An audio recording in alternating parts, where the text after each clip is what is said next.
I am a full-time assistant teaching professor at an R2 university for course load, and this week's story is all about those dreaded course evaluations. So that was a big risk in the grading structure. I tested a lot of brand new projects this semester. I built a lot of brand new rubrics with the help of my teacher's pet app. So that was, a risk, just having a lot of brand new things I was sort of testing. And I also wrote my own, teaching pack, like my own open education resource OER textbook.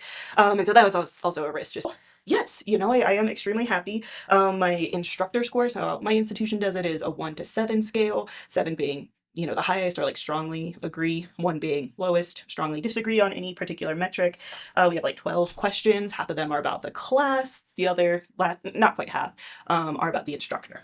So in terms of my instructor score, I was way above my department mean, way above the college mean, way above the university mean at a 6.32. So that fills me with a lot of excitement and pride, of course. I always brought, concepts from class IRL at the beginning of every section, where I really could show them stories from my, real life outside of class of how they connected. And I think that definitely contributed to that high score, because I encouraged their interest in the class materials and in the, qualitative written comments. A lot of the students, a big theme was, I love that you brought in real examples from your life, from your past work, your jobs. You went and found very clear applications and explained it to us, which let them get to know me as a person, while also, showing here's why these concepts matter, and here's how it, showed up in our textbook, and how, kind of transforms when we're talking about sort of the professional world or real, quote unquote, real life. And now my core scores were a little bit lower than the mean for my department and my college,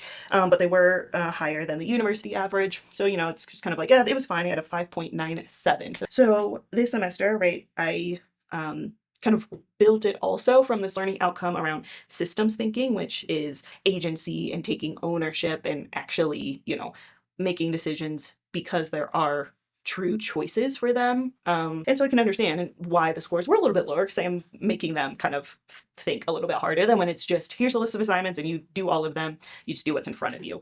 And so even though the score is a little bit lower, I really value and like that they were forced to do something a little bit harder by engaging in, okay, if I choose this small assignment, how does that play into my final grade, goals and calculations? And if I want to do, I want to go into this type of field, and so which of these project options would be best suited for that? I think are all important, and forcing them to have more agency, I think is really good. And with the qualitative comments, there were several comments actually speaking to that said, at first understanding the class structure was hard. I kind of wish it was traditional because that's easier, but